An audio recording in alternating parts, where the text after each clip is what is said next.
imaginary is a bundle of consciousness, pre-theoretical. And Taylor is a fascinating description of varieties of dimensions of social imaginary. He includes folklore, common consciousness, ordinary people's viewpoint, and then talks about popular religion, intellectual religion, varieties of fascinating things, some of which are anticipated by Gramsci in a major form. Gramsci also talks about similar thing. Therefore, I found very interesting because I am a typical Gramscian scholar. Therefore, I found his project very attractive because of my interest in Gramsci, and I found it very fascinating. In fact, in 2012, when Taylor was in India, Rajiv brought him to my department, and we had a half-day session actually on that. Javed Alam was being chair. If you recall, Rajiv, he was with us. Rajiv Bhargava would remember that. So we had a fascinating presentation and discussion on that day. So let me tell you about social image. I will take Gramsci's take on this. Gramsci offers an interesting classification of what Taylor calls social imaginary.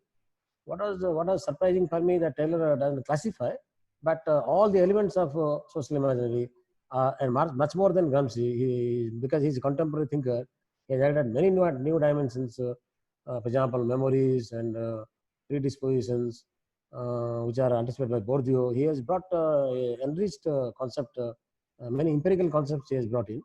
Gramsci could not have anticipated when there was no mass media in his time.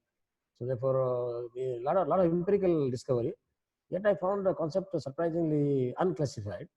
Gramsci offers an interesting classification of that. Gramsci would argue that there are different forms of social imaginary.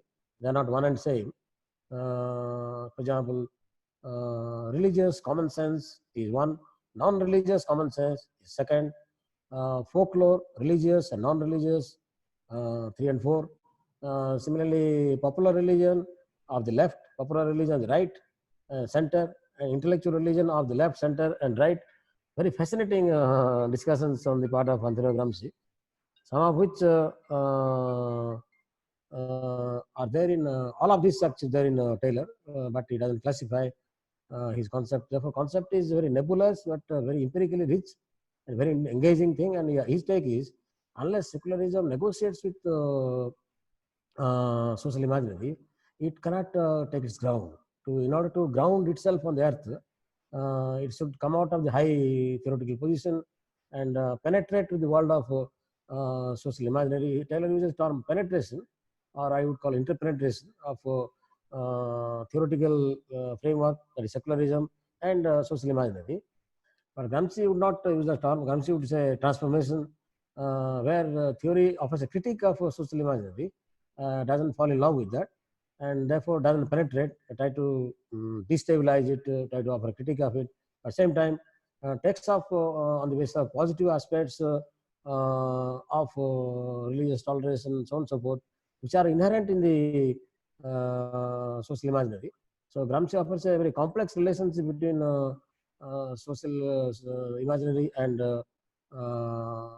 political secularism. Rajiv Bhargava should bail me out if I say Taylor's relationship between theory and pre-theoretical consciousness is a bit more one-sided. Therefore, and in my view, Gramsci is both breathtaking, and some of us are writing essay on that. Rajiv knows it. I will try to stop here. Basically, the topic is very complex, and it involves a vast range of empirical accounts of social imaginary in India. If you apply that concept in India, you talk about range of concepts which I told you just now. And when you connect with social secularism, you have to again examine, apply time frame. The topic is immensely complicated. One can write a full-length book. Actually, several books can be written, not just one book. Therefore, Rajiv was reluctant to speak on this whole thing. I can understand his difficulty, but it is time to think of this because Taylor's project is very fascinating. Its application in India's context must be breathtaking, and time for all of us to put our mind to Taylor Gramsci's framework. It will be very, very interesting for all of us to understand the structure of political secularism and its inability or its ability to transform social imaginary. So with these few words, I welcome Sir Rajiv Bhargava and all of you to my webinar. And I'm very happy that all of you could join 11 o'clock this morning. So it's very cloudy here, and Rajiv says it's very misty in Delhi. So despite that, we are here. I'm happy that all of you will start the dialogue. May I request my student Kiran Kumar to introduce Professor Rajiv Bhargava. It's actually a privilege for me to introduce Professor Raju Bhargava, because we all are growing in our academic fields by reading his works, starting from our MA days. So Professor Raju Bhargava has been at the center since Center for CSDS, Center for the Study of Development Studies, since 2005. And is currently the director of its newly launched Institute of Indian Thought. And he was the director of the center from 2007 to 2014. He has been a professor at the Center for Political Studies, Jawaharlal Nehru University, between 1980 to 2005. And between 2001 and 2005, he was the head of Department of Political Science, University of Delhi. Professor Raju Bhargava did his BA in Economics from the University of Delhi, and MPhil and DPhil from Oxford University. He has also been a fellow at Harvard University, University of Bristol, Institute of Advanced Studies, Jerusalem, and the Institute of Human Sciences, Vienna. He has also been a distinguished resident scholar, Institute for Religion, Culture, and Public Life, Columbia University, and Asia Chair at Sciences Po, Paris. He is an honorary fellow, Balliol College, Oxford, and currently a professor fellow at the Institute of Social Justice, ACU, Sydney. Bhargava's publications include Individualism in Social Sciences, What is Political Theory and Why Do We Need It, and The Promise of India's Secular Democracy. Apart from other works, his edited works are Secularism and Its Critics, and The Politics and Ethics of the Indian Constitution, apart from again other edited works.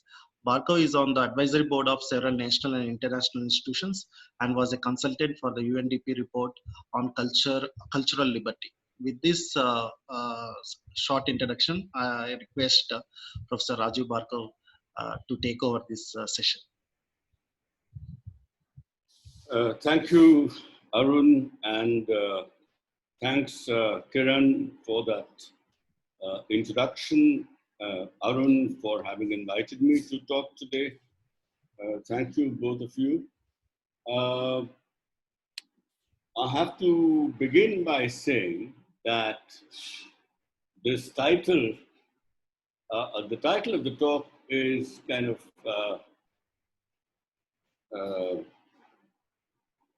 not, I wouldn't say imposed, but it's just, it was given not by me, but by Arun himself. And I got to know about the title only when I received the electronic poster. I think that talking about social imaginary is difficult, not only because of the range of ideas that I would have to cover if I were to do that, and it will take much longer, whereas I would rather have some interaction with you, but also because of the time in which we are currently located, when everybody's talking about the death of secularism, the demise of secularism, the defeat of secularism, and so on. So I thought I will talk about the future of secularism. I will touch upon aspects of the social imaginary, perhaps, if there is some time, but that's what my focus will be on. I would also seek your forgiveness, because I'm going to weave it into it is an academic talk, of course, but I'll weave it into a little bit of my own intellectual autobiography because, as Arun pointed out, I've been associated with this topic for now more than 30 years, at least ever since 1989. And so I think talking about that journey is also both interesting for me, but this time is one for introspection, self-reflection, and therefore it sort of is in somehow is in tune with talk about the possible demise and also, you know, prospects of regeneration, the future of secularism, and so on. All right, so, you know, I began writing on secularism way back in 1991. The thinking must have started a little earlier, but my first published article was in 1991 in a magazine. It was in the Frontline, which is just started, maybe that year or a year before that. And I was supposed to write a regular column for Frontline, and this was my first piece. And I never wrote after that for various reasons. I did think that the school, I couldn't sort of schedule these weekly or fortnightly columns. I can't remember what the length of what the duration, the period in which I had to write these articles within a month. I don't remember what that was, but that's the first article that I wrote, and in that article I talked about three legitimate conceptions of secularism, which I called anti-religious, a-religious, and multi-religious, and two conceptions of secularism that were, you know, just to be studied sociologically. They called themselves secular, but they were not really secular at all. They were not secularism. One of which I called multi-communal, because the state now was engaging with or dealing with in all kinds of opportunistic ways with the fanatical fringe of every religious community. That certainly happened in the late 80s. If it didn't happen a little earlier, I think the whole thing began in 1980, but this is certainly something which has cropped up. And around the same time, another conception of secularism began. What tribe in Arago? Sorry? Hello? Can you hear me? Yeah, yes, sir. We can hear you. So another conception began to emerge, which was not really secular. It was something secular, masquerading as secularism, and that was called positive secularism, which was basically a critique of multi-communal secularism. And the idea was that this multi-communal secularism was all about minority appeasement, and we need to change that. And if at all some entity has to be appeased, it should be the Hindu majority, because the Hindus, they claimed, were in the majority, and if any preference is to be given by the state, it should go first to the Hindu majority. And this the whole way of rectifying this, a kind of a new majoritarian conception was shaped at that time, and it was given the name positive secularism. I say this because a lot of you may not either remember this, or some of you may not, maybe little kids may not even have been born at that time. This is, you know, as I said, about 29 years ago. So the issue here, the point is that there were two things that were already pretty obvious in 1991. One, that there is no single conception of political secularism. even in India, there were at least three so-called legitimate conceptions. One which I identified as broadly, leftist, the other Peruvian, and the third Gandhian.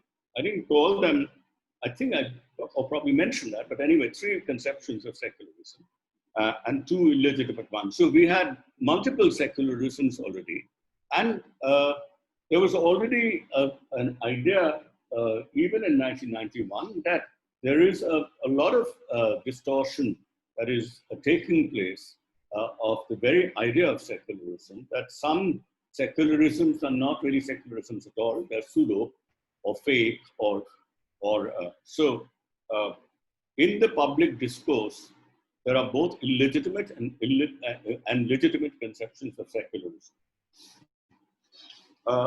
And so that also meant that whatever normative ideal you have of secularism, there are always in practice something else that was going on. Okay, that's the first point that is important. I had not read at that time, it wasn't very clear to me, what really the Indian conception of secularism was. By that I mean constitutional secularism, something on which everybody had sort of arrived some kind of a consensus, which can be called the Indian conception of secularism, even if there are a number of other secularisms in public discourse.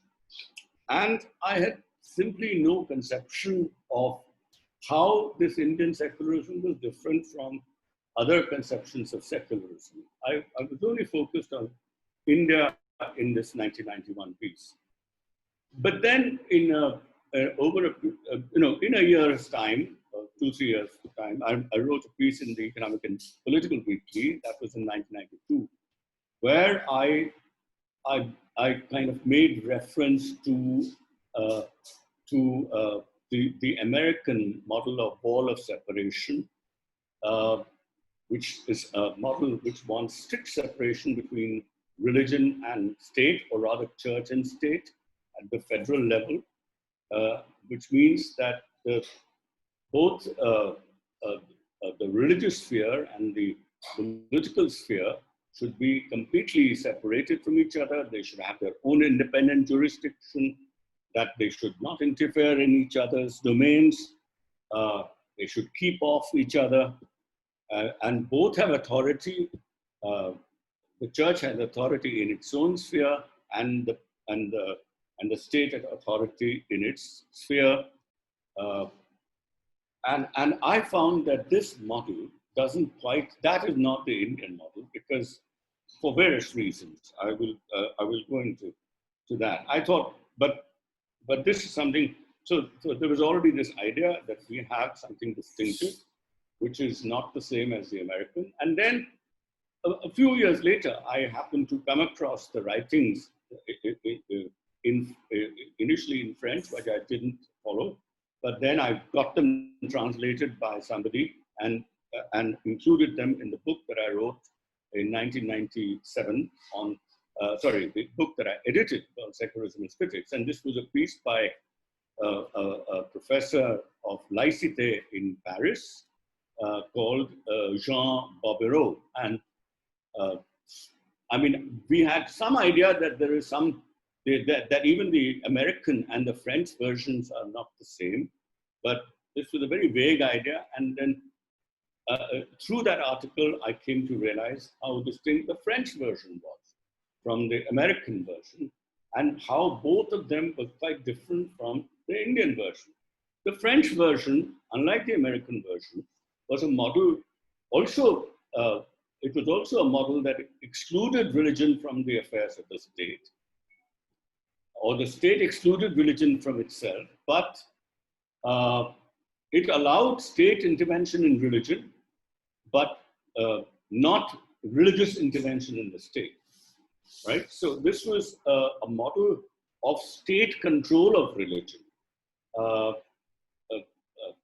Religion had to be kept outside the state, but the state had all the power to intervene in any way it liked, in the affairs of religion for the sake of some values, largely Republican values. So we had one model, which was a model of control, which also was very similar to the anti-religious model that I talked about earlier. We had a model of mutual exclusion, which was one of passive respect. And I realized that India doesn't quite fit into either of these two. And so sorry, where is it disappeared? Right, okay. So so the idea then, the main issue was, just to figure out what actually the Indian conception of secularism was. And there were, of course, two very important figures who had written against, in a sense, against secularism, but not against certain, I'm talking about Ashish Nandi, who wrote the Anti-Secular Manifesto, and T.N. Madan, who wrote an article called Secularism in Its Place. And when I read them, I found, initially I thought that they were confusing Indian secularism with the French or the American model, that they themselves were not talking about Indian secularism. So their critique was entirely a critique of the Western models of secularism, notably the French and the American. So Nandi's critique was largely a critique of the idea of privatization of religion, of state controlling religion, and religious sensibility and the morality of religions being replaced by scientific rationality and ideas of management, of technocratic management, and so on. and Madan too, although he sort of distinguished Ataturk and Nehru, he was also, not quite sensitive to the sort of democratic and pluralist nature of Indian secularism, because this idea that this was a Western, the secularism was an import. It's a gift of Christianity to India or to the world. It's Western. I mean, those were pretty dominant in Madan's. And I thought that this again, I mean, it's like we've simply borrowed these ideas blindly without having done anything with them. And it's quite clear that the term secularism, of course, is borrowed. It comes from a Christian tradition. And it comes from a larger Western tradition. So the history of the term secular in the West had a certain connotation. But I thought Madan Saab, both these people have been very good, very, very good friends, and particularly both Ashish and T.N. Madan, but T.N. Madan has also been a very good interlocutor. Ashish talks less about these things, although we talk a lot about other things. So this is also, I felt that both of them had quite missed the whole critique of, understood the nature of secularism.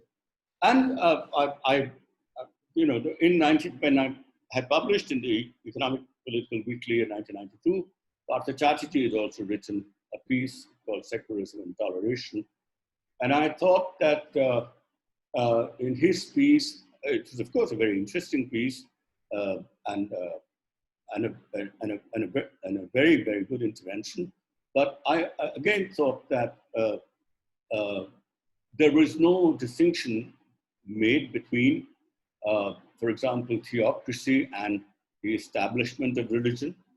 And a secular state was a state which is against theocracy. And the argument, which I remember, vaguely about, the issue which is relevant to what I'm saying, the argument was that since a secular state is a non-theocratic or anti-theocratic state, and since the forces of Hindu right in India were not really interested in creating a theocratic state, they were happy with the secular state, and they can use that secular state to advocate or to press home the advantage that accrues to the majority. It could easily be a majority state. So there is no incompatibility between secular state and the majoritarian state. And I found that sort of confuses theocracy with establishment, because a large number of states, either strongly or weakly, are states which merely establish religion. They are not theocratic, because theocratic states are states which do not make a distinction between religious and political institutions. And these are states where the religious personnel themselves become the political personnel, they become the rulers, like Ayatollah Khomeini in modern Iran. But of course, the BJP at that time was not advocating anything like that. But from that, it didn't follow that the ends for which they were using the state were very different from secular states. They wanted to push the agenda of a particular religion, namely majority religion, which is what states which establish religion do, and they are also not secular. Anyhow, I've gone into these details just to lay down the whole map of the terrain, intellectual terrain of secularism in the late 80s, from late 80s to the 90s. I had in a critique that I wrote to Madan, I had said also, and this is an important issue because it became pretty influential. I'm sorry if this sounds like forgive me for this focus on the self, but I think that this became, this distinction became very influential, that in the West, the whole model of secularism developed in relation to the church. It was a question of separating church from the state. And in India, that was never an issue. Secularism arose as a response to religious diversity. And with the advent of modernity, the development of categorical identities, religious identities, the compartmentalization and a very clear demarcation between different religions, and the conflict that ensues from the rivalry that is created by this categorical identities. And so Indian secularism was always in response to religious diversity. That was not the case with the West, where it was one religion and its oppression, particularly institutionalized oppression of the church, and the state and society fighting the church because it was too politically meddlesome or too interfering in the social domain. Okay. Now, so what was Indian? So I've been saying that Indian secularism is different from all these others, and but what is the difference? And I think I would say, I mean, I could be very elaborate. I can elaborate this extensively, but I would say that there are two features which are very distinctive about Indian secularism. Both are related to each other, and it's linked up with a point of religious diversity, but it then takes it in a certain direction. One is the idea of critical respect. And by that, I mean the following.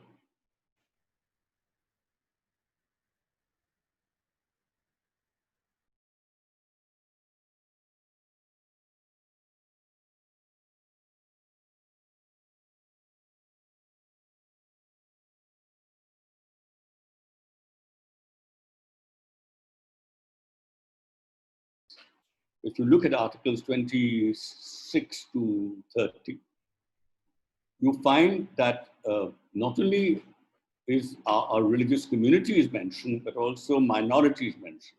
They're always mentioned together with linguistic communities, but certainly these are mentioned explicitly. So they're official public recognition to religions and to religious communities. No specific religion is mentioned, but nonetheless, it's sort of very clear that religious communities are officially, publicly recognized. That's one. So we do respect religion. Otherwise, there wouldn't be a right to religious communities to maintain and to establish and maintain their educational institutions, and where they can provide religious instruction. Obviously, more apart from citizenship, education in more general education, critical education, education in citizenship. Indian Constitution recognizes that there are people who take their religion very seriously, and religion is not something that can be taught only at home, that it also requires formal instruction, and this formal instruction can be done by schools which are established by religious communities to make them into good religious persons. And not just good citizens. Of course, being a good citizen is extremely important, and perhaps more important in the Constitution than to be a religious person. But nonetheless, being a religious person for those who are religious, or being an atheist for one who wishes to be an atheist, is an important thing, and there should be schools where, apart from everything else that is taught, this can also be religious instruction can also be given. Okay, so this is a very important difference: public recognition to religion and to religious identity. This is not there in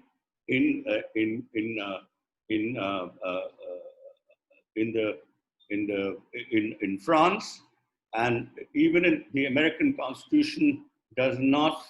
Although there is a lot of the public presence of religion is there. There is no official recognition to religion. That's part of what they mean by wall of separation. The state will not recognize any religion. Now here we have this difference.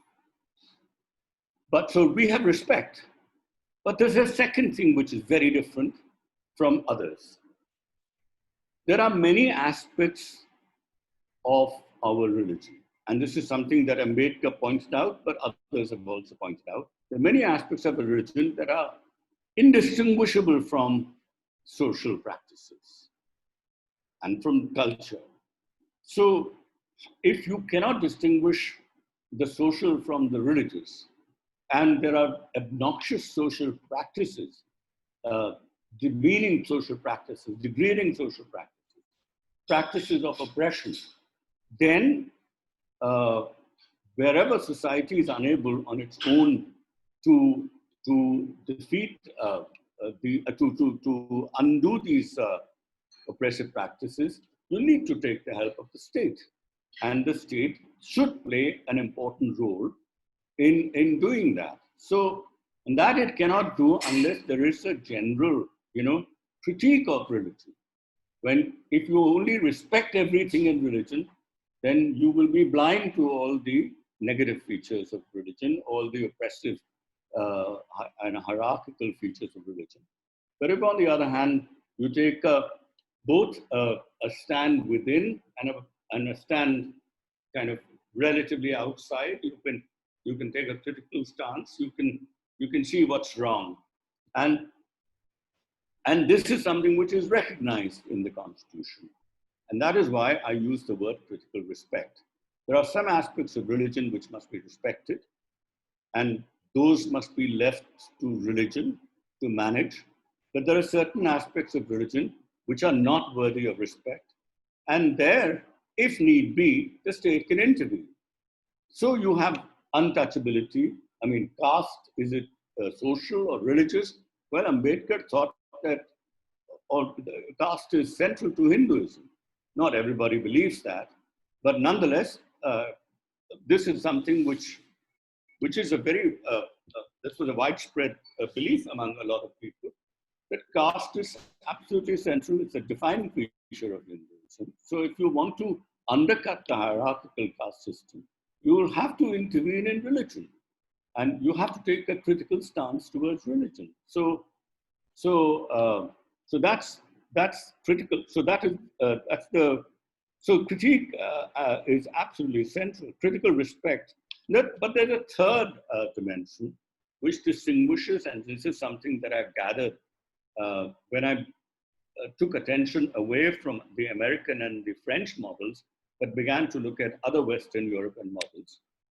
Western European models give individual rights to all citizens, regardless of their religion, race, gender, and so on. But built into their institutions is some bias in favor of one, at the most, two churches. This is all the northern Western European states, and I'm now talking about Denmark, Sweden, Norway, Finland,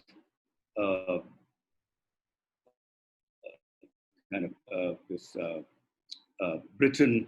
All these favor one dominant church, whether it is Lutheran or Calvinist or Anglican.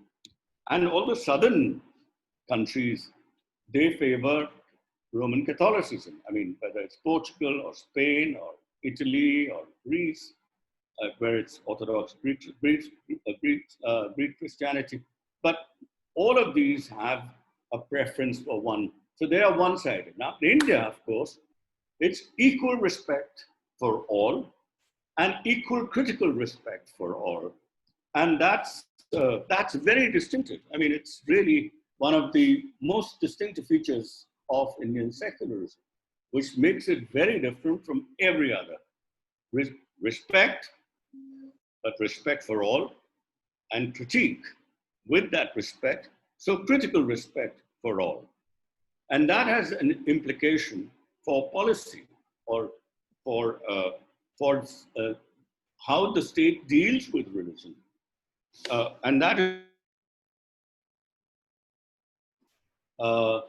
because you cannot have, if you adopt an attitude of critical respect, if that's your main comportment in relation to religion, then you have to, you may disengage from religion, leave religion alone because you think that this, after all, that's what religious freedom means. But there may be, you may want to engage with religion. And this engagement can be of two types. You can either engage negatively,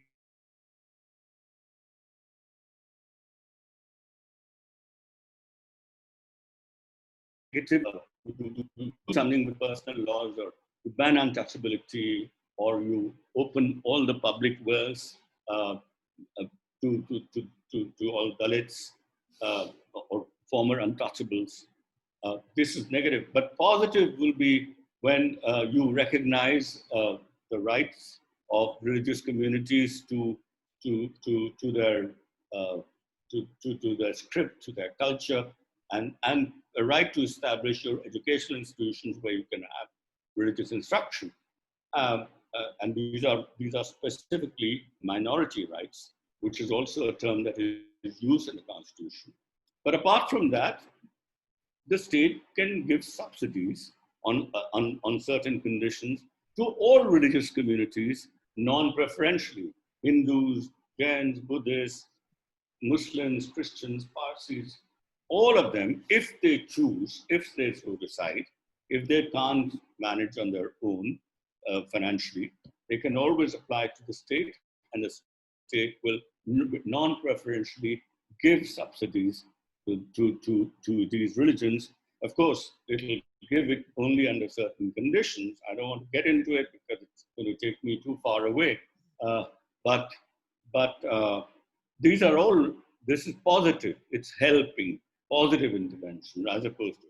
And all this this slightly flexible strategy of neither rejecting the American idea of just keeping off religion, neither help nor hinder, or the French idea where you only hinder, or the European idea where you provide help to only one, more help to one than others.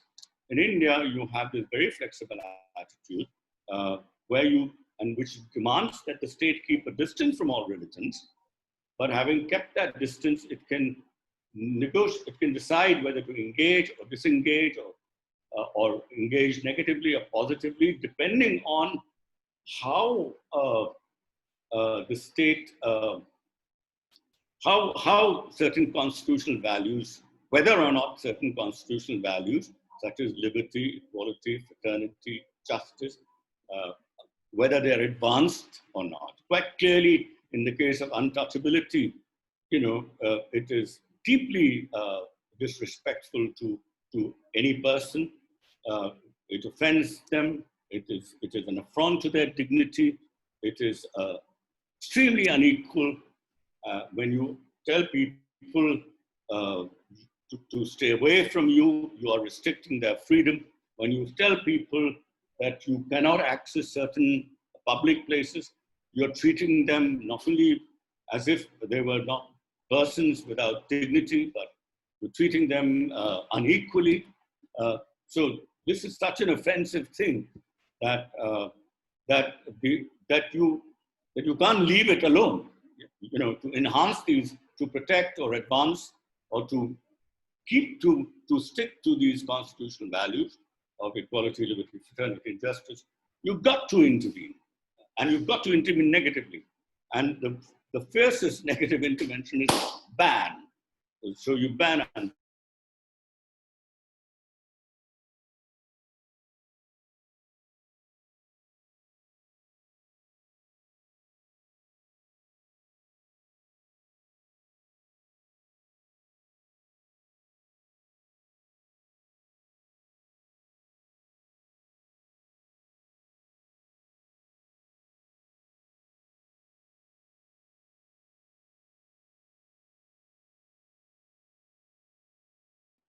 Some critical engagement with the idea, people saying, it's a trashy idea, it's not silly idea, it's not, even that is something which didn't come. But anyway, that's neither here nor there. I mean, the issue is that there is some substantiation of the claim that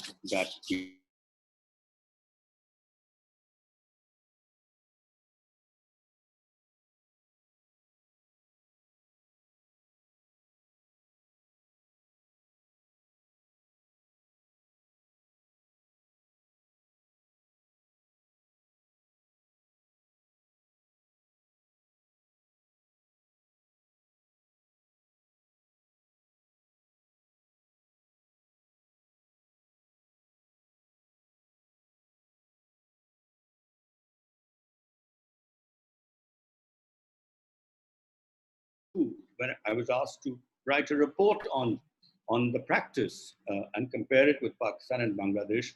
And I mean, look, I mean, everybody knows, I mean, this is something which I didn't have to work very hard on. We know that there's been communal violence, and the state has not been able to check this violence. 2002 was a moment, 1984 in Delhi, 2002 in Gujarat. Everybody knew what had happened. I mean, so, from time to time, secularism has not just been in crisis. Secularism has just disappeared from our vision, at least for some people. But the daily life and practice of secularism is also very poor.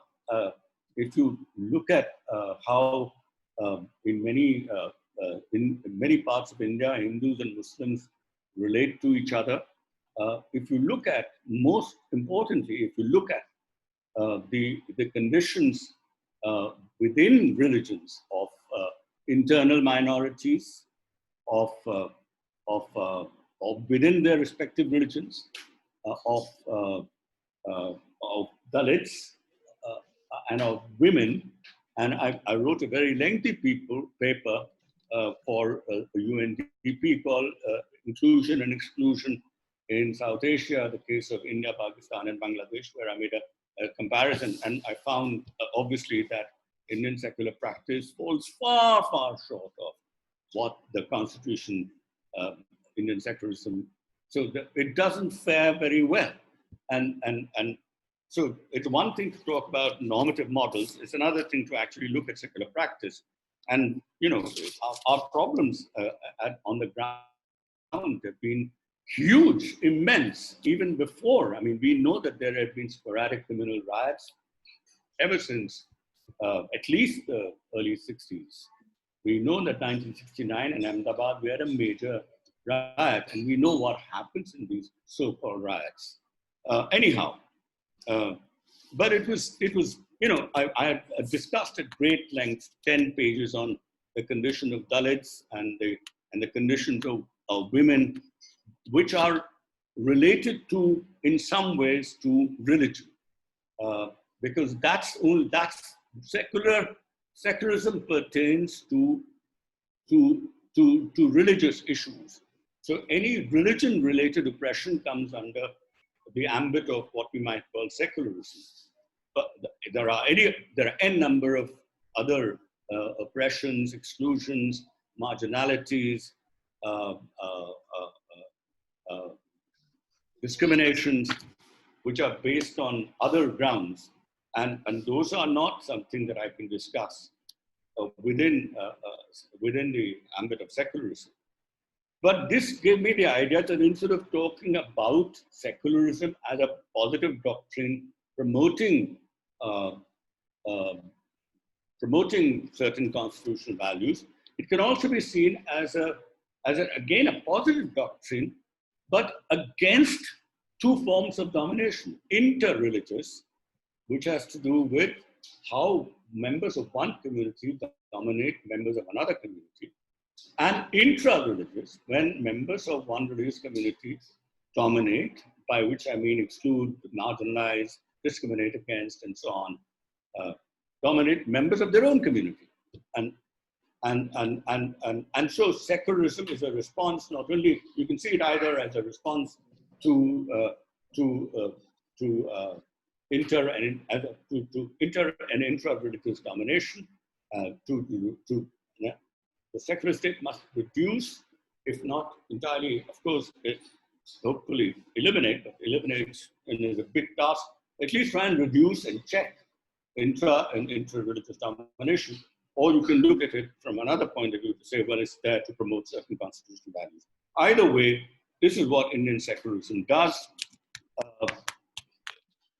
What is distinctive, this sort of gave me the idea that there's another way of looking at the distinctiveness of Indian secularism, which is unlike European secularism, and unlike Western secularism, which is focused only on intra-religious domination, either sectarian conflict within Christianity, or the oppression of the church, or the politically meddlesome character of the church in a predominantly single religion society. Unlike its focus on intra-religious, we in India have to focus on both intra and inter, because we deal not only with a lot of religious oppression within our religions, but we also have to deal with, because being a religiously diverse society, we also have to look at the prospects of inter-religious relations and how one can dominate the other. Okay, so that's, now, I think I've already covered I've spent about 30-40 minutes on outlining various secularisms, and now let me come to some of its problems. Not just on the ground, but these are problems of discourse. There's a lot of talk these days about how secularism has not been properly defended by its own proponents, and it's not just a question of an attack by people who are against it, but even those who are for it have not defended it very well. And this, of course, is something I kind of agree with. I think the secularists have not really defended their own ideas very well.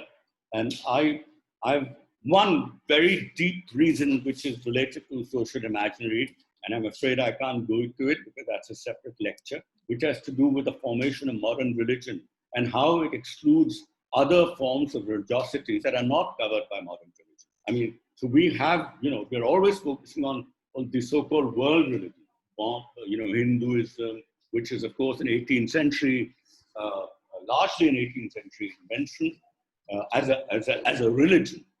There are, of course, there are philosophies and religiosities that have existed before for a long time in India, but modern, so Hinduism, Islam, Buddhism, Christianity, Jainism, we focus on these big isms, but there are lots of other forms of religiosities, Adivasis and others, and not just that, but also what we now think of them as Hindu religiosities.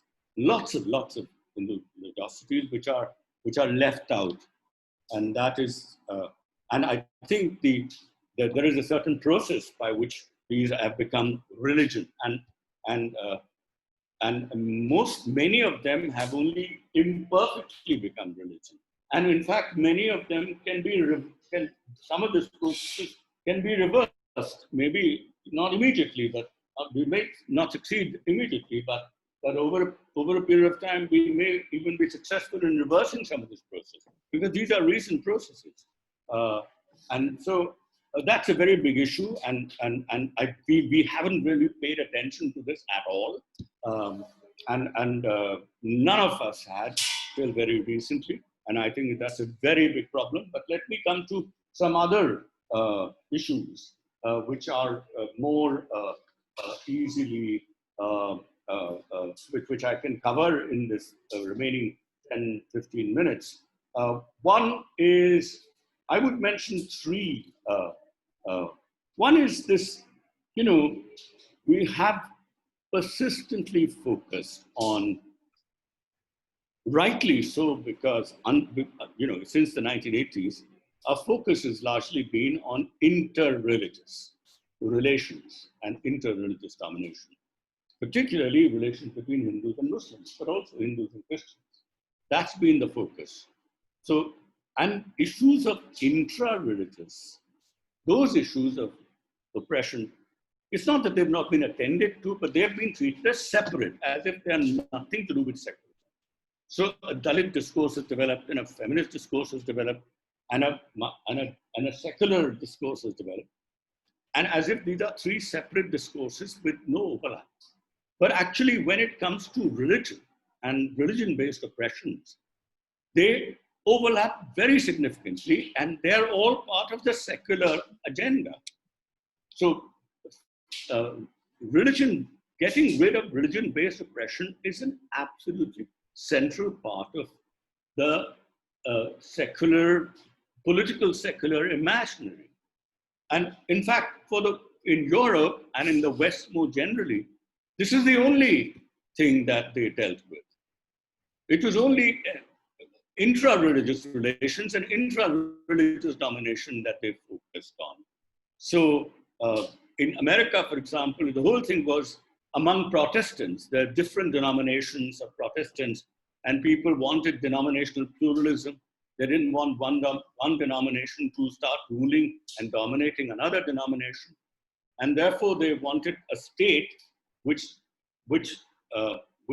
did not establish any religion, meaning any church. And if any church was established in anywhere, then they wanted to disestablish. As a matter of fact, there was a church that was established in America in 1776, and that was the Anglican Church of England. And so that had to be disestablished. And so you have that famous disestablishment clause. And likewise with all the oppressions of the church and emancipatory struggles, unchurching struggles.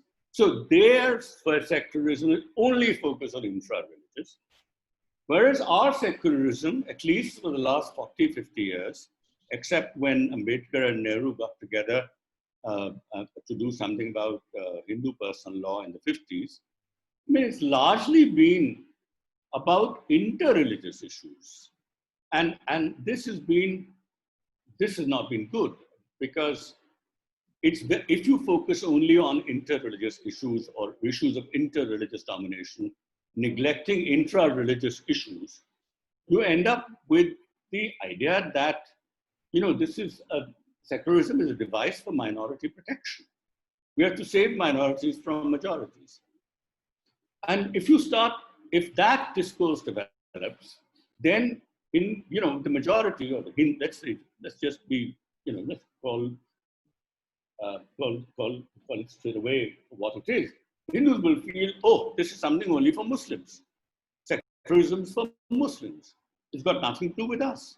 And it's a very small step from there to take, well, this is something which has been given to Muslims at our expense. And so it's just a pro-minority thing. It's something to do with minorities. It promotes minorities. Now, while protection of minority rights is a very important component of secularism, you can't reduce it to that, because secularism is also meant to fight religious zealotry and fanaticism in your own religion, religious extremism in your own religion. Secularism is also meant to fight all kinds of intra-religious dominations in your own religion, whether it is sectarian trouble or whether it is religion-related oppression of women or of so-called lower castes, exclusion of untouchability. I mean, have secularists ever worked? Remember, there are, I don't know, I read a figure somewhere. Of the 240 villages in South India, there are 89 temples which cannot be accessed by Dalits even if they wanted to, right? I'm not saying that they should be made accessible and people should be forced to go there. But if Dalits want to go there, they can't access. It's still banned. A temple entry is not available to everybody. I mean, this is an astonishing figure. There is a huge amount of discrimination still around. And I can give examples of religion-based exclusion and oppression of women. I mean, the Sabrimala temple is only one example, but there are lots of others.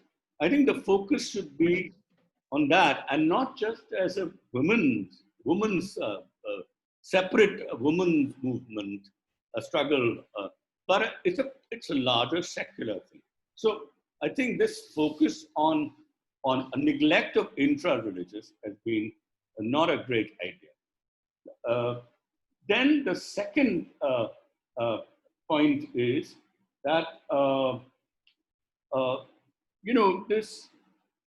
many secular people, for some reason or the other, regardless of what their religious past was or present is, do not make a sufficient distinction between the communitarian and the communal. Communitarian is simply the idea that a part of yourself is defined in terms of your community. Now, it can be linguistic community, but it can also be a religious community. And there are some things about your community which may give you pride, which is legitimate pride, as long as you are prepared to also admit at the same time that there are some things about your community which are a matter of shame and not a matter of pride. But nonetheless, the point that I'm making is that communitarianism is something which can be a source of belonging, and therefore of your identity and demand, the source of the demands for recognition, and so on. Communal, on the other hand, is something very different.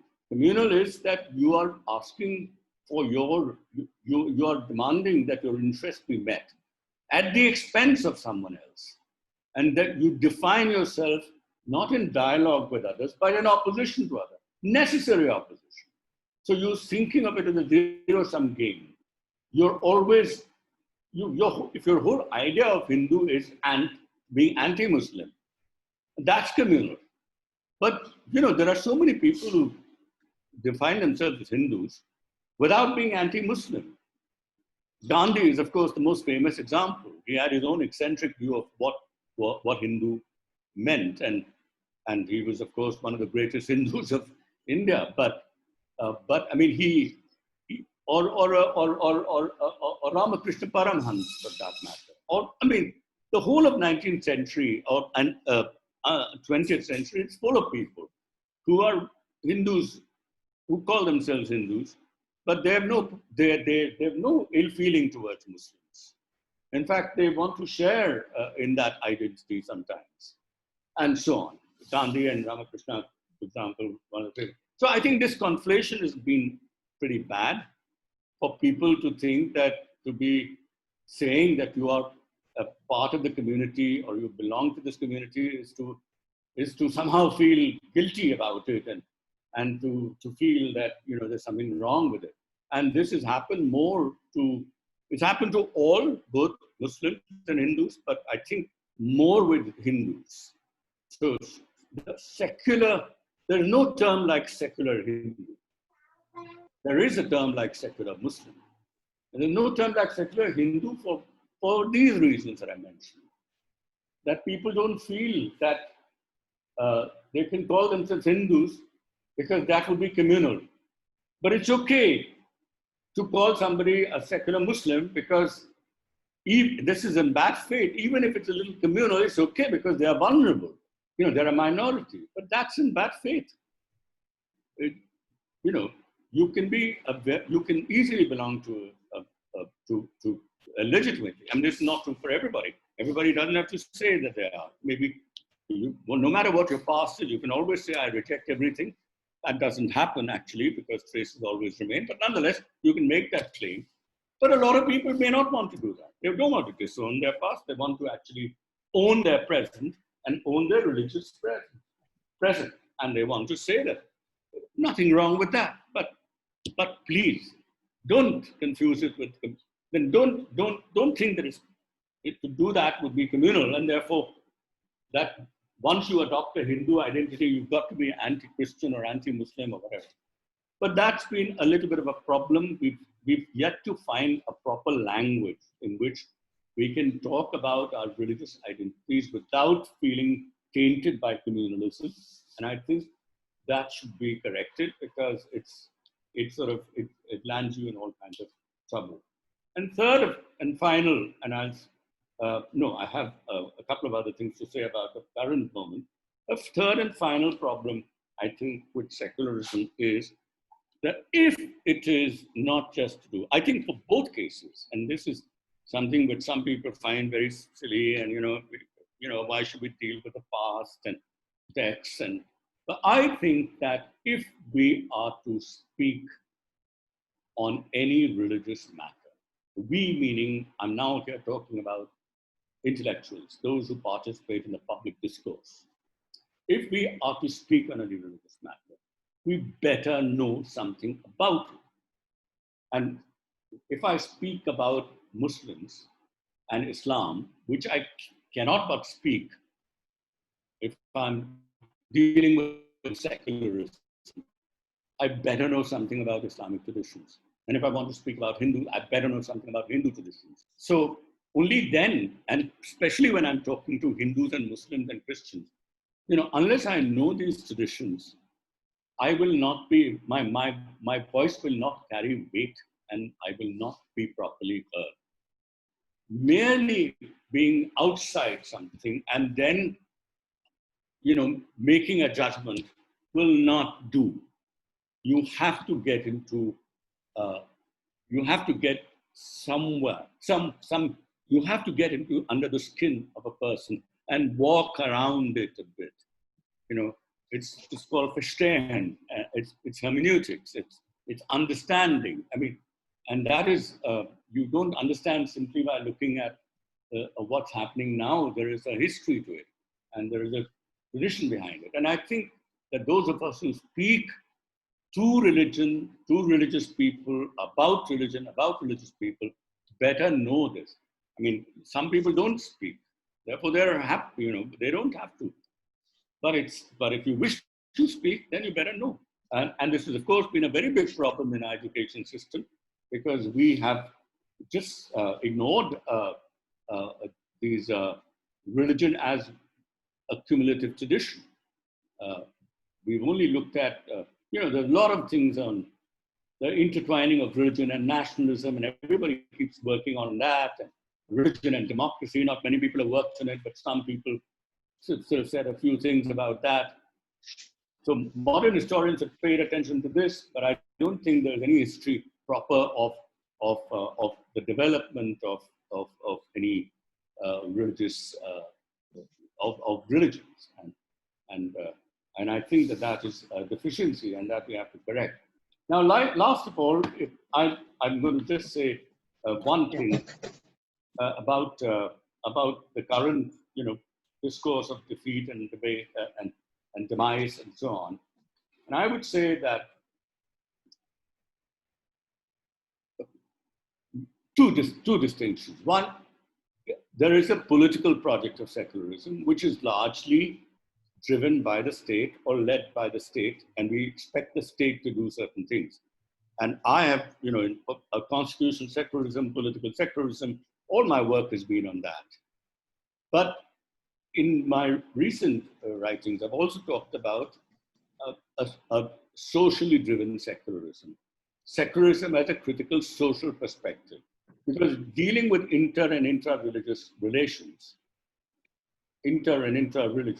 yes, dealing with them can also be done without taking any help from the state, with minimal help from the state. Of course, some things you simply expect the state to do. For example, to give you a certain kind of, rule of law, or freedom of speech. I mean, you don't expect that the state will take these away. Otherwise, all of this, nothing is possible without them.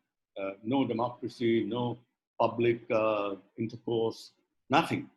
But assuming that, we are able to have at least minimal guarantee of these, I think we don't have to be dependent on the state. We can have a social project of secularism. My second point is that, so we need a shift of emphasis from the political to the social. I think we certainly cannot expect the state to do this anymore. I think over the last few years, I've now realized that too much focus on state and political, while it is very important, and it's something that we cannot just sort of throw away as unimportant. I think, today we cannot expect, given what has been happening with the judiciary, with the media, with opposition parties, and with the ruling party, and so on. I think bureaucracy, I think let's just, for the moment, shift our focus on social movements rather than on social projects of fighting for secularism. And the second is that there has been, a state that has produced disharmony rather than harmony cannot be expected to promote good relations between Hindus and Muslims. What has happened, on the contrary, is a huge alienation. We know that Muslims are living as exiles in their own homeland at the moment. But I think, we can make a little more productive use of it. I think if there has been an obsession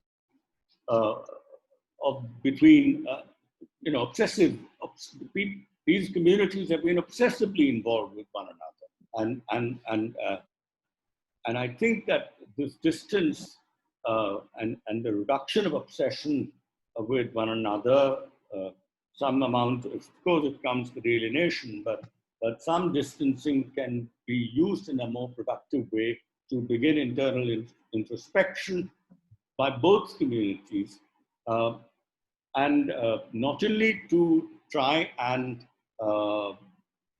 jettison to figure out ways of, over a period of time, getting rid of hierarchies and oppressions of various kinds, but also to find new ways of living together and living together well. The argument that religious toleration, we should go back to religious toleration, I don't find satisfactory. I don't find it satisfactory because secularism arose precisely because religious toleration had failed. Religious toleration is not up to the new benchmarks of political morality that we have set up: equality, freedom, justice. It doesn't deal with any of this. We have to find new ways of living together under these conditions, where there is an aspiration, no matter how much it gets. These aspirations are unfulfilled. The aspirations are there, and you can't just say, let's go back to religious roots of religious toleration, and no, we can't do that. That's not the same as not learning from that, to draw upon resources. And that's, of course, there. But what we have to make is something else, which has drawn from religiosities, both ancient and modern, but also from the non-religious. I mean, our public sphere, our sphere of citizenship. So what we have to do is and we have to make something new, and we should just, if we want to advance this project and give it a push, I think we need to begin a reflection on this, and this is a good time to do that. I mean, yeah. So that's what I have to say. I'm sorry, I took a little more than an hour. I brought in some autobiographical details, but that happens when you are in a reflective self. And I've been like that for many years. This is not the first time I'm saying some of these things. So, thank you. Thank you, Raji, for a very illuminating talk, actually. I can see the chat box, quite a few appreciation of your lecture. And especially your point about socially driven secularism is a very path-breaking and very innovative idea. And one should work on this. That's how we are connected with social imaginary to a great extent. So I thought you also talked about two forms which are distinctive in India. Indian secularism essentially negotiate with intra-religious domination like Europe, but unlike Europe, again, there are many aspects of inter-religious domination which are not there in Europe. And also, unlike Europe, Indian secularism negotiates inter-religious domination and then tries to curb it if you can't eliminate it. If you can't eliminate it, at least try to contain it, and therefore that's an important task of Indian secularism. Europe is hardly bothered about this issue. Of course, Europe is gradually getting to this issue as well because of global migration that happening in Europe. Many political leaders in Europe have confessed they failed to build up multiculturalism. Which Sorry, is what could you speak a little slowly? Yeah. Because of the nature of So what I'm saying, Europe is also waking up to this reality of inter-religious domination, thanks to global migrations. And many political leaders in Europe, German Chancellor confessed that we failed to establish multiculturalism in Germany. So that indicates there are problems coming up in Europe, as you said, you have repeatedly saying elsewhere in other writings that Europe also has probably scope to learn from India's experience with inter-religious domination, and they may adopt some of the best practices India has devised in the constitution and outside the constitutional framework. Therefore, there is scope for Europe to learn from India. You have been saying it repeatedly over last 30 years. So, time has therefore come for us to debate and discuss. I welcome comments from the floor and comments, criticisms, or responses or questions like to ask. You can raise your hand and then our people will unmute your thing and you can ask. Or you can probably unmute, they can unmute themselves. You can unmute yourself and ask questions. Okay. So welcome. Oh. Vasanthi Srinivasan. Vasanthi, you like to ask? Yeah, please. Yeah, come. If there's someone else, I can go later, but can you hear me? Yeah, we can. Can you hear me? It's lovely Yeah, we can. Lovely to see and hear Professor Bhargava after a long time. I think it's been a few years since he visited the department. I'm actually very impressed and like Arun said, inspired by this new turn, which I'm hearing for the first time. Maybe you've been working on this for a while, on socially driven secularism. And it occurs to me that one of the things that you probably have been thinking about but didn't touch upon here is how do we start a dialogue with people who are in fact maybe religious or spiritual, if all the textbooks on political theory don't do anything, don't say anything about religion. There are I don't see any content in any of the subjects in the school textbooks, excepting what modernity teaches them. It is all superstition and it is all to be dumped. So have you any thoughts on that? Yeah. I mean, I've been, as usual, for the last 10, I'll tell you since when, 2002 or 3, I've written 3 or 4 articles which have been in different places. They're all related to each other, but making the point with different emphases that I'm very disappointed that at higher school, there is no inter-religious education. That we need to make a distinction between religious instruction and religious education. State-run schools should not give religious instruction, but they should provide religious education, and not just education in one religion, education about many religions and about different religious encounters, inter-religious encounters. So I'm appalled that we give so little importance to religious studies. We have no departments of comparative religion. I mean, it's appalling that this is the case. And I've been writing, including in that book that I published in 2010, The Promise of Secular Democracy, India's Secular Democracy. There's a little piece, and in fact, one book that is edited by, I think,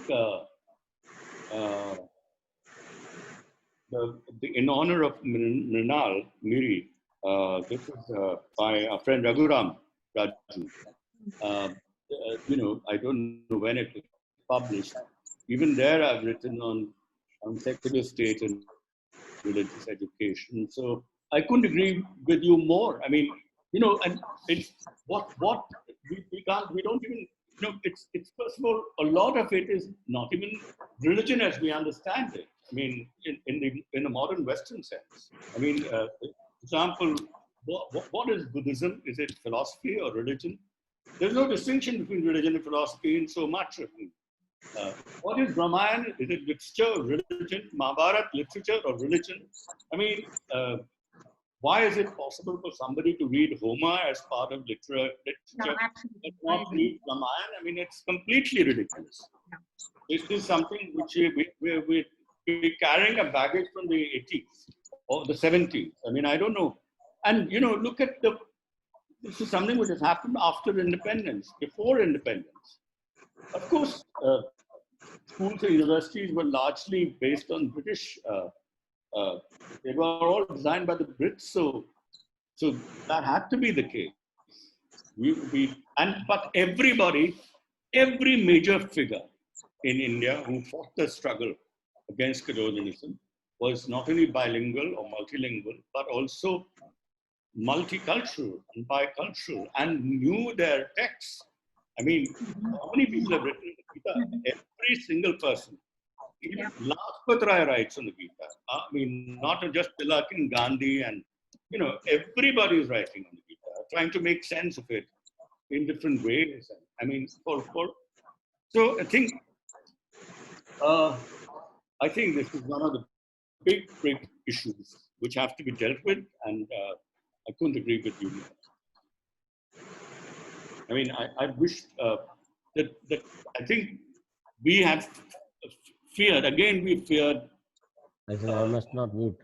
we will be seen as criminal if we were to do this. And we have had very low confidence in the teachers. And of course, some of it is right. I mean, after what happened during the partition of the country, things had really, I mean, I can see that there was a shock, and that shock prevented us for some time, but I don't see any reason why it was not up. And, even in the left movement, if there was somebody called S.A. Dange who wrote something ridiculed, and Dange was the general secretary. Maharashtra has a tradition of this, and Dange was ridiculed. I mean, it's a very sad and sorry state. We've not understood. It's a complete misunderstanding of what religion means in India, and how difficult it is to, put it in a little box and say, well, that may have been possible to do with Christianity after long years of struggles, and, because of what the church did, but we've been very silly about it. But anyway, yeah. Anaga, next. Anaga, like to ask question. Hello. Hello. Anaga. Hello. Wait. Am I audible, sir? Yeah. Yeah, okay. Thank you, Professor Bhargava, for such a broad view and detailed view of secularism. My question basically is about the last bit of your lecture. So, if I understand it correctly, you are trying to say that our understanding of secularism has to move beyond its meaning as a mere political principle, whereby you have the state intervening only when there's a confrontation at the intra or interreligious levels between say rights or principles, etc. So if you could elaborate a bit more on what it would mean to shift the understanding of secularism beyond its current meaning as a political principle. And if I may add, why I add this is because so far as India is concerned today, when we look at the attack, so to say, it's not so much on the religious practices of the minorities, but on legal political rights of minorities. So in that case, is the shift that we are or you are proposing, is it a right strategy, or are we just moving our understanding of secularism to something like multiculturalism? Thank you. I mean, obviously, I said that there are some things that we must expect from the state, which is a rule of law, Article 19, which is so important. And we know that the state is, just abnegating his duty even to do that. So I think a lot of the rights that you're talking about of religious people, religiously identified people, particularly from the minorities, can be taken care of by these rights, which we share as citizens, regardless of our religion. I mean, and I'm saying that, but once, if that, of course, is a battle that we all have to fight, right? I mean, this is not a battle for secularism. It's a larger battle for democracy and citizenship. And that is, I'm not saying we should set it aside. And it's true that minorities are suffering from the withdrawal of these legal and political rights more than, I mean, you just have to look at Akhlaq or Pehlu Khan. I mean, even the right to life is mob lynching and so on. Of course, but that that's also part of a secular thing. But I think we should, this is not an issue just of Muslims as Muslims. This is an issue of citizenship in general. There is mob lynching which has taken place of non-Muslims as well. There are people being arbitrarily arrested for purely political reasons, which have nothing to do with religion. I mean, we're facing this other problem. But what I'm saying is that why should the state enters into the religious affairs of a community partly or largely because of some deficiencies in religion itself, in that religion itself. And I think that we should take collective responsibility to fight those without any state intervention. That's the point that I was making, that intra-religious, right? Or even issues of gender or caste oppression, or issues of sectarian oppression. One sect being, I mean, to take one example, this is not true of India, but in Pakistan, for example, what has happened to the Ahmadiyas. That's they're not even allowed to call themselves Muslims. Their mosques are no longer to be called mosques. Basically, they are deprived of their religious identity simply because they are different from Shias or Sunnis. I think the same is true of Shias. I mean, basically, Pakistan is a Sunni state. I mean, it's not an Islamic state. It's an Islamic Sunni state. Now, if those Muslims in Pakistan should do something about it without the state having to do it, you know, you invite the state and you are inviting trouble, particularly the state of the kind that we probably have now. And I think these are battles that were always in the 19th century, throughout the subcontinent. There were two kinds of reforms that took place. One reform was, you can say, largely something which I'm very against, which is purificatory, right? The true Islam finding, or the true Hindu finding some features which are markers of that and getting rid of everything else, which was the end of, you know, it was getting rid of common composite culture from the religions. And I'm not very happy with those kind of reform movements. But there are another kind of reform movements that were equality and freedom centered or justice centered. I mean, Phule's movement, or later Ambedkar's political struggles, or a lot of women's struggles throughout. And this is not just true of the 19th century. There have been such movements which have taken place even earlier. And I think we didn't depend on the state for these things. It was an intra-community debate, discussion, or conflict, or even a battle. And I think that the focus should shift on that. That's what I meant by social. So yes, we have to fight as citizens for the protection of our democracy against any kind of authoritarianism or arbitrary power. But I think that is a battle that we should do together. I think if everything is going to be Muslim and Hindu, it doesn't help. I think this is the time for groups to join with other groups. I mean, when I mentioned that, I am very upset that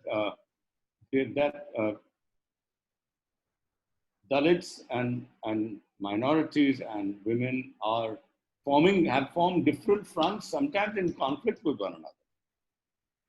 As a matter of fact, I gave a talk about, I think it was in the foreign languages, about 15 years ago. And I was astounded that when I talked about secularism, I found a lot of Dalits not very happy with the way that I was talking about secularism, because they felt neglected. And I didn't understand. And I think that's because a certain Dalit discourse has developed, which is actually competing with minorities, rather than joining hands with them.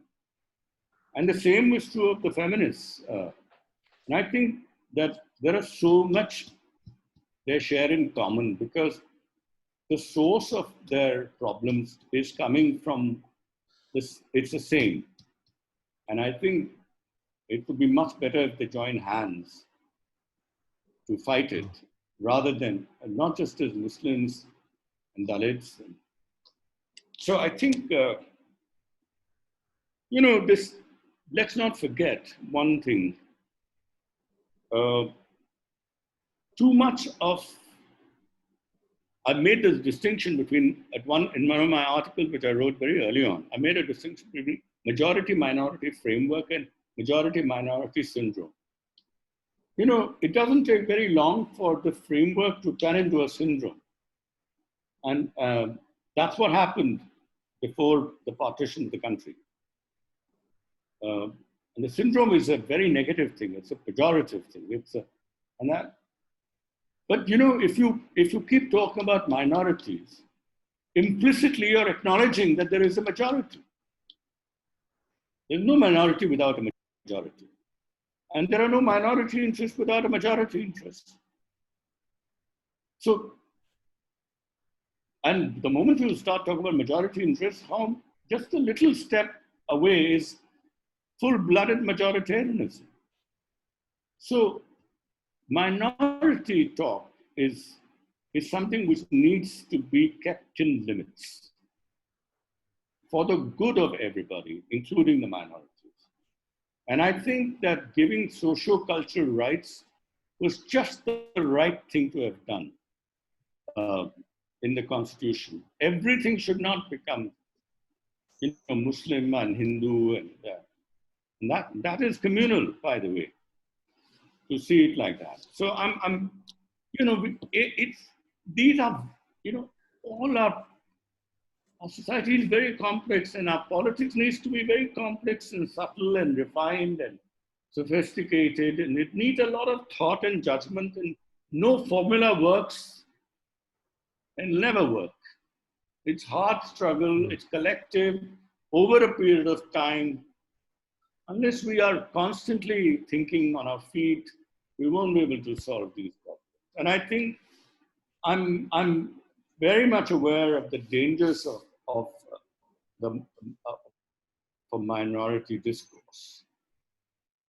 I've given a very long answer. I hope you understand. Do. Thank you. Thank you so much, sir. Yeah. Nilanjan, you like to ask question? Nilanjan? Noon? Yeah. Am I audible, sir? Yeah, you're not visible. Yeah, fine. My question to sir is that on the idea of critical respect, sir said that on the idea of critical respect, that on certain negative aspects of religion, we keep it, state control can be there, while on the positive aspects, it can be religion alone. But sir, that doesn't give a subjective scope to the political leadership, the mentality of the political leadership. For example, like the previous Congress regime, it didn't have much to do with things like triple talaq. But the present regime, it had much to do with things like the triple talaq, and it also brought a law. So doesn't this critical respect, this particular idea, give ample scope to the political leadership to somehow, with gradual time, we can observe that it has somehow overturned secularism, because what it thinks as a negative may be something very different from what the people think, or what it thinks as positive maybe something very different from what the subaltern people think. So isn't that sort of a threat, this subjective scope which this idea of critical respect gives? So that is my question. Thank you. Now my memory is getting weaker, and it's a name with an S. In Maharashtra, there was a movement. Something, or anyway, I don't remember it. I think Uniform Civil Code was a very progressive demand made by all people who wanted to confront and reduce, if not eradicated, all these gender injustices, which are part of personal laws. These personal laws were crafted in the 30s, Hindu personal law and Hindu Muslim personal law. They were British constructs, and they were constructs with which these are British constructs with the help of whoever they thought were the leading spokespersons of different religious communities, which obviously invariably happened to be some of the most conservative people within those communities. And it was with their help that they drew this. It did a lot of violence. I mean, using the term violence in a metaphorical sense, not physical violence, but it did a lot of violence to customary laws. Not that customary laws were not themselves some of them were in a bad state, but at least it had one virtue. First of all, there were multiple, innumerable customary laws. There was no one uniform, right? There were different ways in which people, after all, what are personal laws? The laws of marriage, divorce, inheritance, adoption, burial, death, to do with death and birth of a child. All these things are part of what are called personal laws. They're so-called personal laws. And they all involve, centrally, they involve women. And also men, but in a very unequal relationship.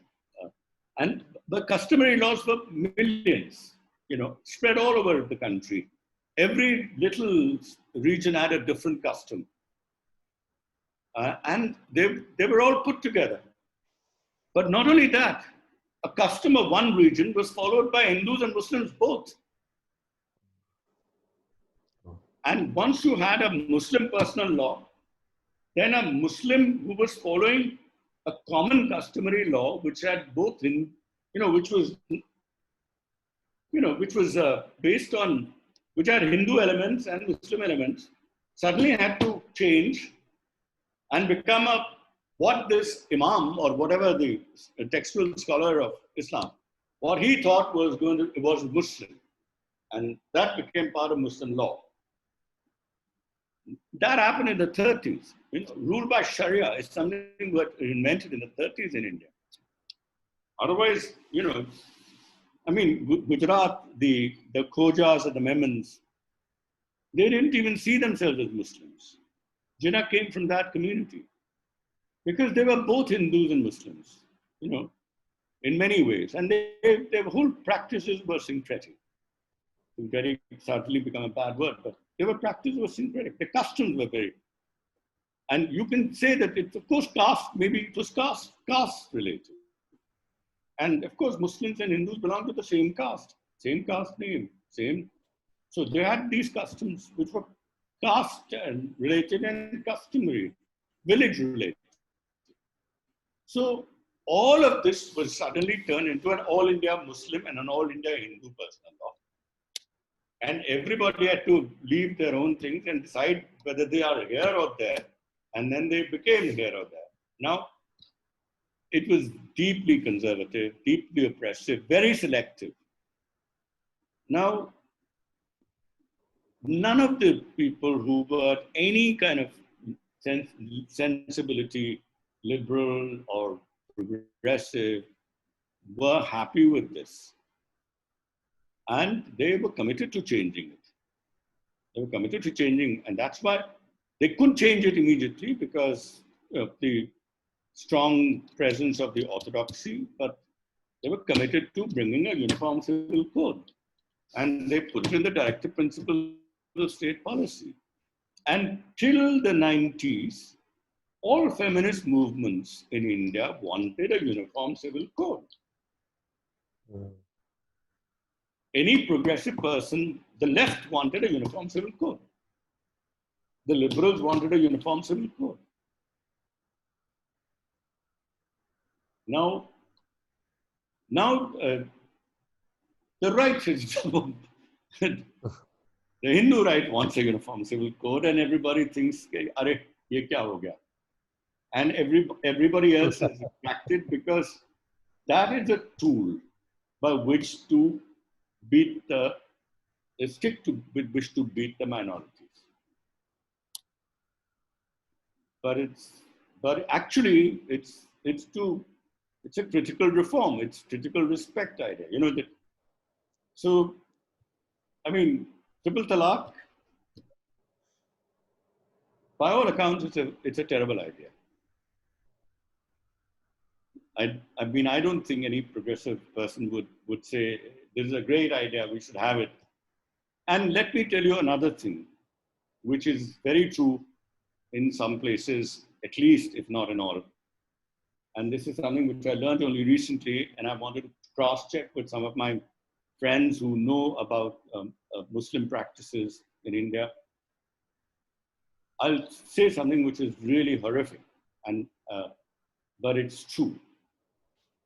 You know, some Muslim men divorce their wives by triple talaq. And after they're divorced, they're allowed to marry, to remarry the same person who they divorced from, provided they get married to some other Muslim for a certain period, and then they can go back. And, you know,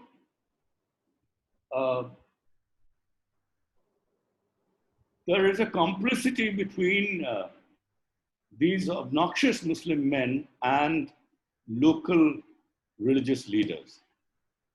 They get the divorce and they get married to these local leaders, which means literally that they sleep with them for 30 days.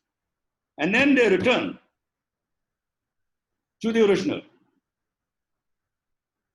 It's literally, women are treated as commodities, which are given in kind to the local leader and then taken back. I mean, it can't be more obnoxious than this. So, I mean, you know, if it is genuine, it's liberation, no matter who does it. But of course, it's laced with all kinds of, you know, reasons of demonizing and hatred for the Muslim community, and therefore it leaves a very bad taste in one's mouth. You know, this whole idea of triple talaq, banning, doing this, because it's. I mean, one of the biggest problems with the BJP, I mean, it's an obsession with Muslims. If only they were not so obsessed. There's so much other things to do, even for right-wing parties. I mean, there are Christian democratic parties in Germany. So there's a place for a conservative party in many countries, but you don't have to go after it.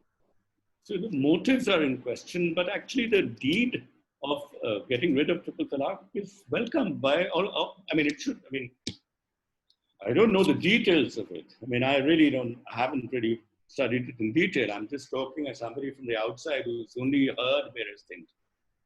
But I mean, my instinct tells me that it's not very good for women. And we know the Shabano case and what happened. So. Rajiv, that a few questions from the Facebook. One person, there are few comments from Facebook. From who? You can see the chat box. From Bhupender. Who is that? Bhupender Kumar. Bhupender Kumar. I don't see any. Maybe I've. Shall I read? I will read out. He says, what role do you see of post-Ambedkarite Dalit movement and their struggle for constitutional secularism? What role do I see? What role do you see for post-Ambedkarite Dalit movement?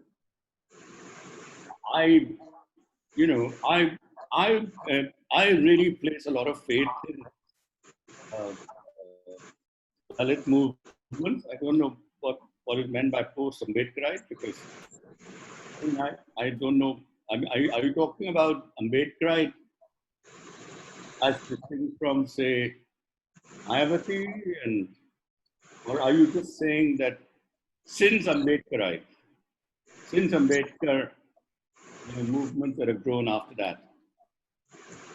If that is the case, then, I mean, I think Anshiram was terrific, but forgive me for saying so, Mayavati is a disaster. And I mean, Dalit leadership in general is, once it sort of enters Indian politics, then I'm afraid it's generally very disappointing. But yeah, I mean, but Dalit movement, even political, I mean, these are some of the greatest beneficiaries. You see, the Constitution also has some winners and losers if it's properly implemented. I mean, we are all winners in some respects, but in many respects there are some winners and losers. And the losers have been fighting the potential winners for a long time, so that the Constitution is distorted and shifted in one direction and so on. I mean, land reforms, property was one example, but I think that the greatest beneficiaries are the Dalits and the women. I mean, the greatest beneficiaries of secularism are the Dalits and the women, apart from not just the minorities. And I think constitutional secularism has to be the main plank of Dalits and women and minorities and all citizens who want peace, civic friendship. I think it's a great document, and we're very fortunate to have it. And I think the leadership should be in the hands of Dalits and women. I expect a lot. From them. But they have to be careful not to be snared by there is no way that in politics you don't dirty your hands, but there's also a point beyond which you should not dirty your hands. Yeah. Pramod, would like to ask question? Pramod. Hello? Yeah. You would like to ask question? Yeah, big visual. Yes. Okay. Hello? Yeah. Am I audible? Yes. Yeah. Myself, Pramod Rai. Actually, I'm 8890 batch CPS. Sir, actually, after a long time, I just get an opportunity to hear you. Which batch? Yeah, 8890 batch CPS. Okay. Yeah, yes. Where are you? Can I see you? I don't. I will recognize you, but I think I may become visual. Pramod, become visual. Yeah, sir, very, you deliver a very nice and very interesting and so very highly informative. And you very well analyzed and very objectively spoke about the conflicting currents of uh, mm, the conflicting currents of, the Indian distinctiveness of Indian secularism. And you talk about there is a paradigm shift in the approach of Indian secularism from majority minority framework to majority minority syndrome. But sir, my observation, if you to your utter surprise, the competitive electoral politics right from the very beginning, even there are the proponents and opponents, secular theoreticians among, and the opponents, those who oppose these secular theoreticians, they argue that even the majority minority framework secularism during Nehruvian time and post Nehru during Congress, the whole sort of Congress rule period, religious Indian secularism has been exploited. Just very appeasement secularism. It's religious appeasement to appeasing the particular, the minority. So, and in the present context, and that's the shift to majority minority syndrome. The competitive politics and the present ruling, the ruling political class, they're exploiting in other way. So, sir, don't you think that is, how do you see the, that is the constitutional secularism is under threat? You talk of this intra religion. That is even minority and other religious community. This intra religious this exploitation is there. Like in Hindu religion, you have the Dalit and these gender women, and also even in the recent past, the Sabarimala issue still speaks of how these are intra religion dominance and all these things in gender. Sir, what is your take? What is your take? How do you see, given the conflicting currents of the changing dimensions of secularism, don't you think that constitutional secularism has been used and misused in a different notion from different time conjecture by different ruling, regimes? So how do you see the present? Yeah. So please kindly elaborate. We've got a lot of questions, and if I remember, in whatever order, some of the questions I'll try and answer them. Let me begin with the last bit. I mean, the piece that will appear tomorrow in the Hindu does talk about exactly what you're saying: abuse of secularism, bi-party politics. But in fact, I draw upon an article that I wrote on 6th of August, 2017, where it was called Constitutional Secularism or Party Political Secularism. And where I said, I really attacked party political secularism and argued that they completely disregard constitutional secularism. I was hoping that constitutional secularism would be defended by the judges and by the media, but unfortunately, now even that is gone. So I think now we have only party political secularism, and that also in its worst and most distorted form. I call it in my recent article, one-party political secularism. It's not even multi-party as it used to be. And it's basically, anyway. So I agree with you about how things have become so bad. And that is one of the reasons why I'm saying, we've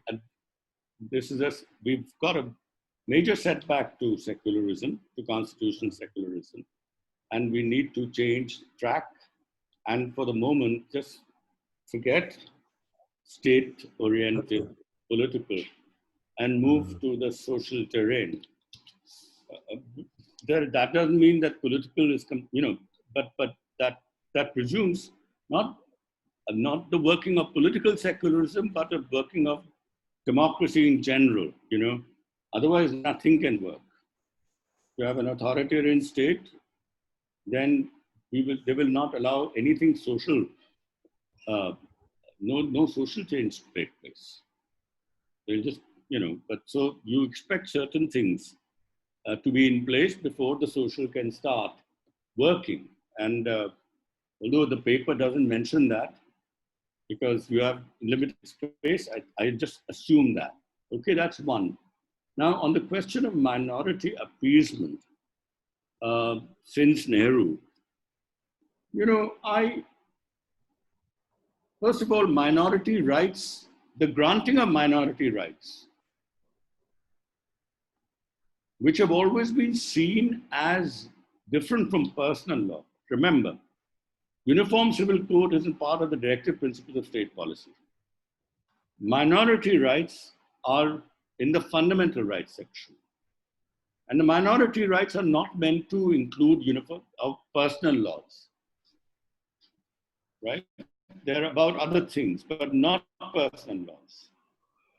Or even if they are assumed to be part of minority rights, there's always the directive that you can change that very thing because of the directive principles of state policy. So there is nothing permanent about these rights. So the Constitution does not appease minorities or majorities. It attacks orthodoxy in Hindus and Muslims both. Now, what has been the practice? I think one major point at which you can blame not just Nehru, but Ambedkar also, is the Hindu Code Bill, the passing of the Hindu Code Bill. And people claim that that has been unfair and it's appeasing minorities. I don't know whether to say that, but you can claim that. But look at what has happened. It's basically, you can look at it from the point of view of Hindu in general and of Hindu women in particular. It's benefited them. This is a change for the good. It's like Nehru and Ambedkar took care of the Hindus and did not consider it worthy enough to take care of Muslim women. You can blame this, you can just turn this argument around and say, look at this. They cared so much for Hindus, they were able to do it. They did it for Hindus, but they didn't do it. Won't every Muslim woman say that? So all they were happy taking away privilege from the Hindu men, but they were not doing the same for Muslim privileged men. And of course, Hindu Code Bill was also a compromise. You know that. It wasn't. They were not successful fully. But you can see that the idea was to take away male privilege from both communities. They succeeded in one, they didn't succeed in the other.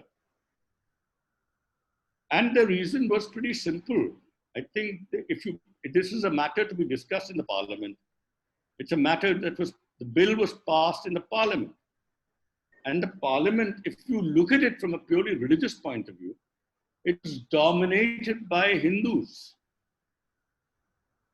It was not, Muslims were probably, I don't know what the percentage of Muslims was, but no Muslim percentage has never been in proportion to their population.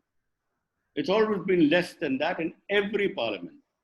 So if the Muslims were 12% at that time, the percentage of Muslim MPs maybe 7 or 8%. So if even 50% of the Muslims said no to it, that was the, no prime minister, no matter how progressive, would be able to push it if he is, if he wants the consent of the minority through its parliamentarians. Obviously, the bill was passed because the Hindu members of the parliament, by a majority vote, passed the bill. So he had the Hindu majority in favor of passing the bill, but the Muslim majority was not in favor of passing the bill. And if we took up overall majority, then that would be steamrolling the minorities, which he refused to do. Not just Nehru, but Ambedkar. So they said, okay, we'll wait. And that was the deal. Let's wait for some more time. And the argument that was given was that let Hindus at least set an example. Then Muslims will follow. And it's Satya Shodak Samaj in the 60s. Now in Maharashtra, there was a very big movement in 65. I think it was 64, 65, which wanted, of Muslims, this was I can't remember the name, I just remember the name of the movement. It was called Satya Shodak Samaj Move. It was an organization called Satya Shodak Samaj. It was a Muslim organization, which was for reform of Muslim personal law, right? Something went wrong. Nehru, of course, had died by then, but something, I don't know what happened, and that failed, and that opportunity was missed, and we're paying the price of that. Because there was no, as far as I can tell, there was no appeasement of Muslims. The first appeasement of Muslims takes place when Mr. Arun Nehru, who is a very devious man, in my view, a manager of a business company, because he is related to Rajiv Gandhi, joins the cabinet, becomes the Minister of State for Home, and starts to do 2 or 3 things which are very, very horrible. One was to take the initiative of banning satanic verses. India was the first country to ban satanic verses. Even the fatwa was not given by Imam Khomeini. We banned it first. That is appeasement, I agree. And then you have the Shah Bano case where the Supreme Court is giving a judgment in favor of Shah Bano. He makes a mistake, no doubt. He interprets the Quran in favor of Shah Bano. And the Muslim clerics come and say, who the hell are you to interpret the Quran? We will interpret the Quran.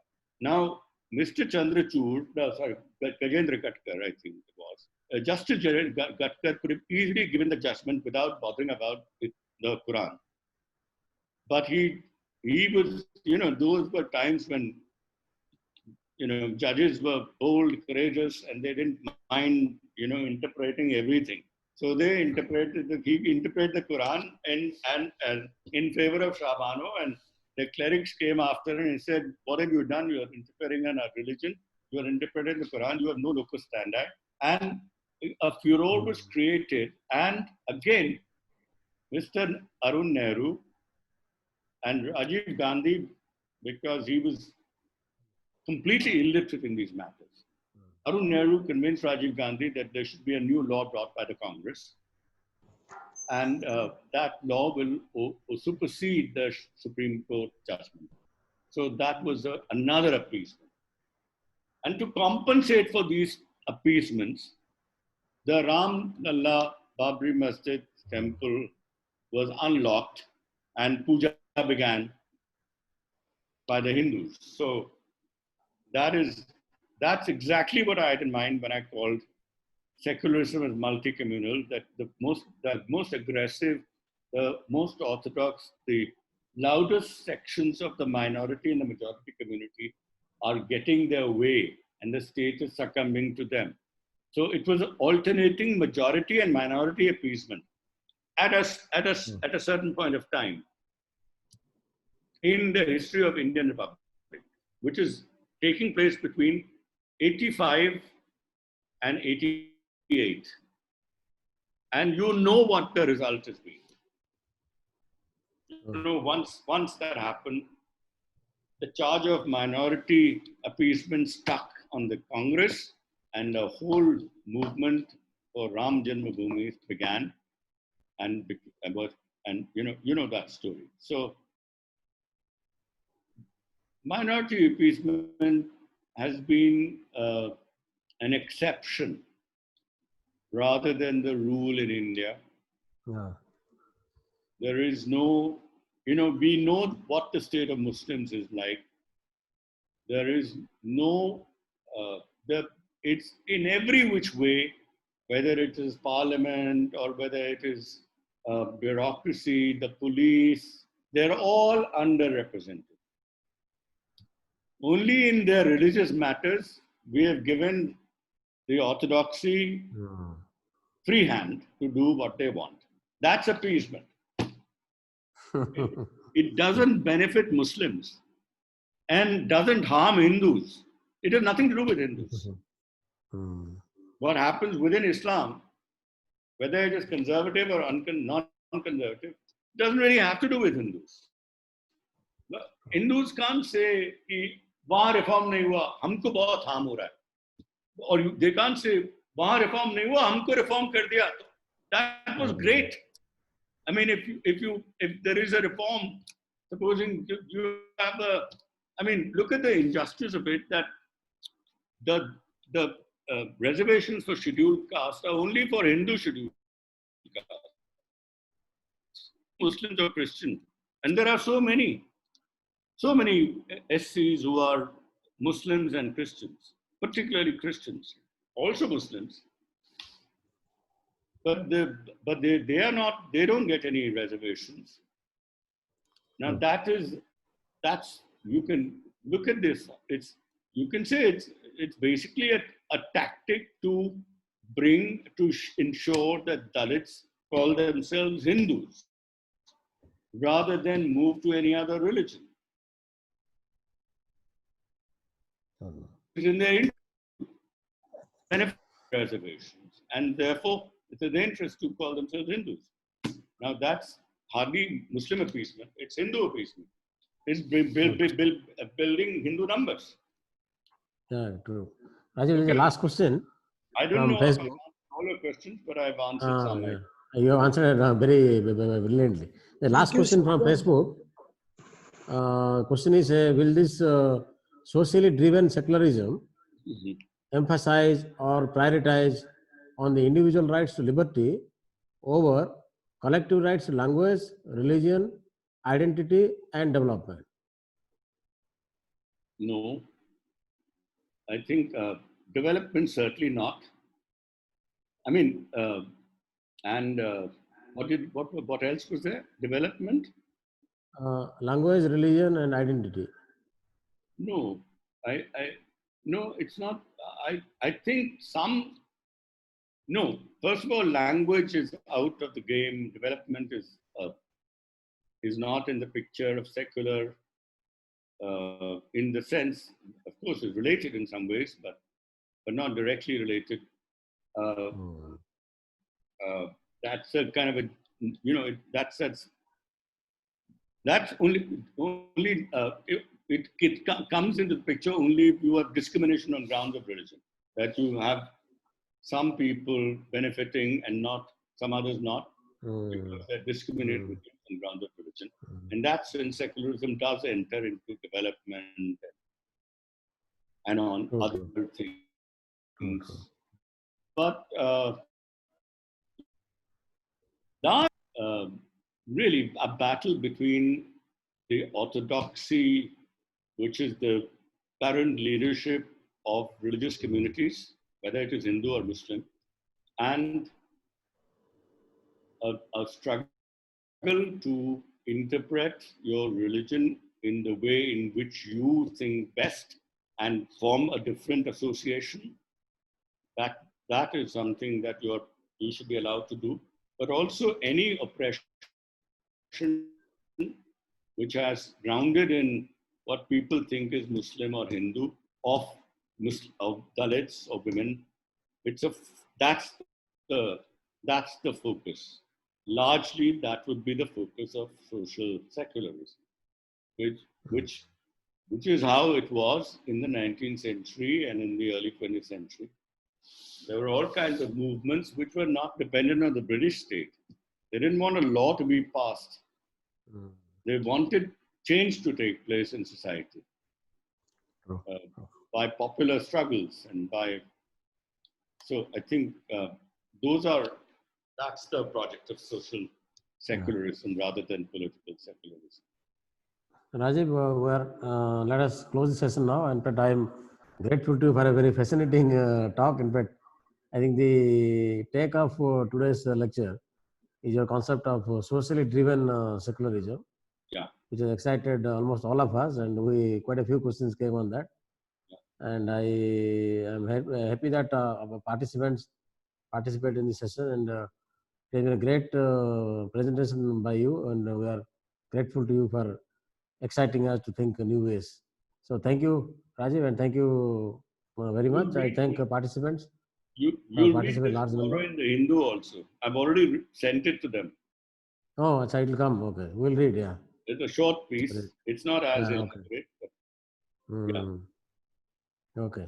Pramod wants your phone number and he wants to contact you. Yeah, I will pass your number.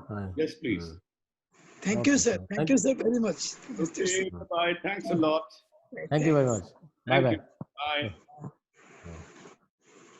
Arun. Okay, no, we'll talk later. Yeah, we'll talk later. The recording. Yeah, recording part. We'll discuss later. Okay. Who can switch off recording? Yeah, recording switch off. You want to say something?